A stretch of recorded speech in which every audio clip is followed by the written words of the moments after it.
ఈ రోజే సబ్స్క్రైబ్ చేయండి, మీ ఫేవరెట్ షోస్ చూడండి. అవును, బామ్మగారికి బాలేదన్నా ఎక్కడున్నారు? రూమ్ లో ఉన్నారు. సరే, నేను బామ్మగారిని చూసొస్తాను. ఆగు. నిన్నెవరు రమ్మన్నారు ఇంటికి?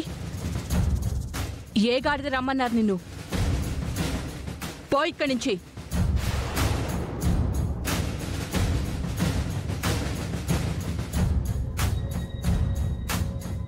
నేనెవరూ పిలవకుండా రాలేదండి. అదే అడుగుతున్నాను కదా, ఏ గాడిద నిన్నెక్కడికి పిలిచింది?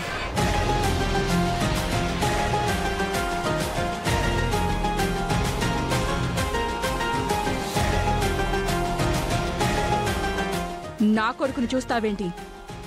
మీరే అన్నారు కదా ఏ గాడిద పిలిచింది అని. ఆయనే నన్ను ఫోన్ చేసి మరీ పిలిపించారు. అంటే మా తమ్ముడిని గాడిద అంటావా? అయ్యో, నేనెక్కడన్నానండి, మీరు మీ అమ్మగారే అన్నారు. ఆవిడేదో ఫ్లోలో అన్నారు. నేనేం కాదనట్లేదు కదా. అయినా నువ్వంటే నాకు నచ్చదు. నువ్వు నా ఇంట్లోకి రావడానికి వీల్లేదు. పో ఇక్కడి నుంచి. అయినా నేనంటే మీకెందుకంత కోపం? మీకు నాకు ఏమైనా ఆస్తి తగాదాలున్నాయా, కులం తగాదాలున్నాయా? యుఎస్ నుంచి మేము రావడంతోనే తగువ పెట్టుకున్నావు కదా, అది చాలదా? కాలేజ్లోను ప్రతిసారి మా మమ్మీకి అడ్డొస్తూనే ఉన్నావు, అది సరిపోదా? మీరు నన్ను అపార్థం చేసుకుంటున్నారు కాబట్టి అవన్నీ మీకు తప్పుగా కనబడుతున్నాయి.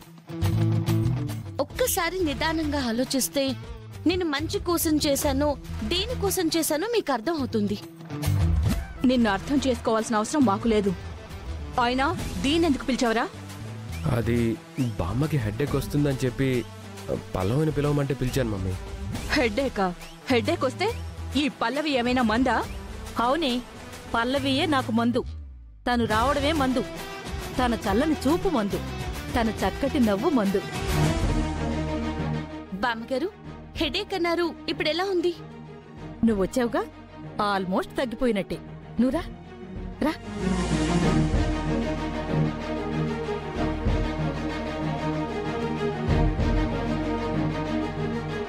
మమ్మీ, నువ్వేం ఆవేశపడకు.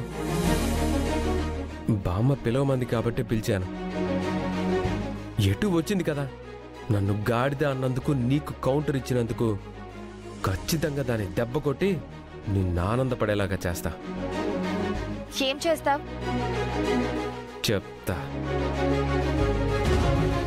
అయినా మీకు హెడేక్ ఎందుకు వచ్చింది బామ్మగారు? హెడ్డేకా గాడిద గుడ్డా? ఏదో చిన్న తలనొప్పి. నిన్ను చూడాలనిపించింది. ఈ మధ్య నువ్వు రావడం లేదు కదా, నేనొద్దామంటే వీళ్ళు పంపరు. అందుకే ఎలాగైనా నిన్ను రప్పించాలని నా మనవడు ముందు కొంచెం ఓవర్ యాక్షన్ చేశానంతే. నిన్ను రప్పించాను. అవునా? సరే, చిన్నదో పెద్దదో తలనొప్పి అంటున్నారు కదా, ఉండండి, నేను ఆయిల్ మసాజ్ చేస్తాను.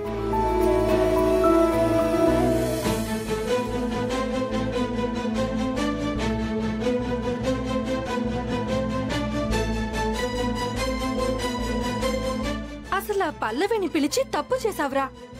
తనంటే మమ్మీకి పడదని తెలుసు కదా. తనేమీ కావాలని పిలవలేదు అంటున్నాడు కదా, బామ్మగారు ఫోన్ చేసి పిలిపించారంటున్నాడు కదా. లేదు, బామ్మ అసలు పల్లవిని పిలవటం కోసమే ఓవర్ యాక్షన్ చేసుంటుంది. అవునక్క, పల్లవి రావడంతోనే తలనొప్పి ఎగిరిపోయింది అని బామ్మ చెప్తుందంటే ఆవిడ మాటల్ని బట్టే అర్థమైంది ఆవిడిదంతా కావాలని చేసిన ఓవర్ యాక్షన్ అని. దాన్ని వెంటనే పంపించాయి. లేదక్క, మాటిచ్చాను కదా, దాన్ని దెబ్బ కొట్టి అమ్మ కళ్ళల్లో ఆనందం చూస్తానని. ఖచ్చితంగా దాన్ని దెబ్బ కొడతా. కొడతా కొడతా అంటున్నావు, అసలు ఎలా కొడతావు? నీ ప్లాన్ ఏంటి? ఒక్క నిమిషం.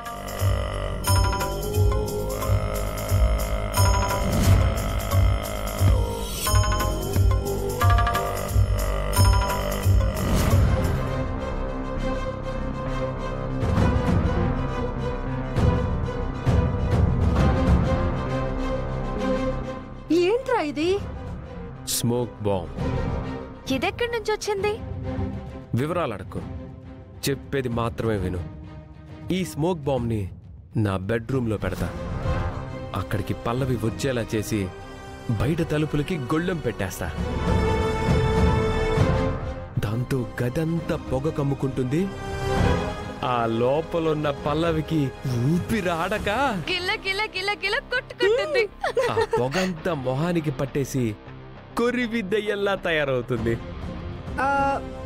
అంటే అది అలా కాకుండా దాన్ని సగంలోనే ఆర్పిస్తే? పిచ్చక్క, మనం దీన్ని ఒక్కసారి వెలిగించిన తర్వాత ఆపటం అనేది, ఆర్పేయడం అనేది కుదరదు.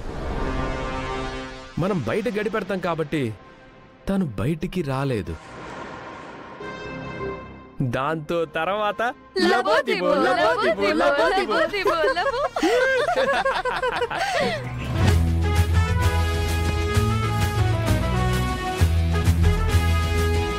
చిచ్చి మావయ్య ఏదో అంటుకుంది, ఉండు క్లీన్ చేసుకుని వస్తాను.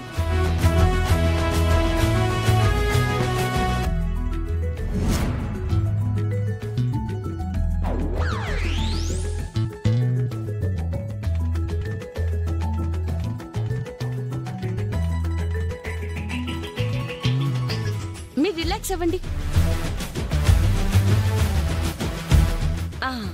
అమ్మయ్యా,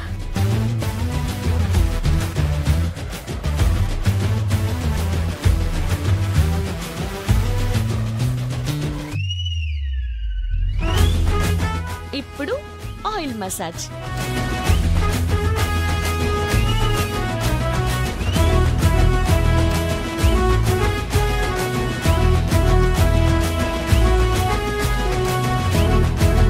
ఇక చాలేమ్మా. నిజంగా నీ చేతుల్లో మహతి ఉంది. నువ్వెప్పుడు నాతో పాటు నా మనవరాల్లాగా ఈ ఇంట్లో ఉండిపోతే ఎంత బావుంటుంది. కోరుకోండి బామ్మగారు. మనం ఏదైనా బలంగా కోరుకుంటే ఖచ్చితంగా జరుగుతుందంట.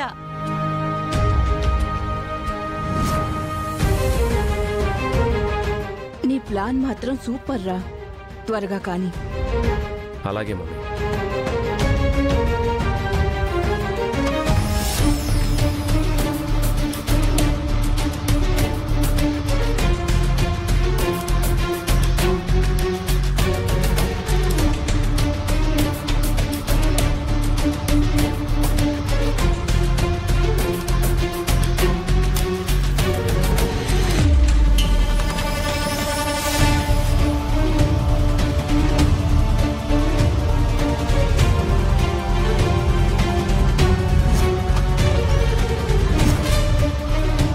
మమ్మీ, కాసేపట్లో నీ కళ్ళల్లో ఆనందాన్ని చూడబోతున్నావు.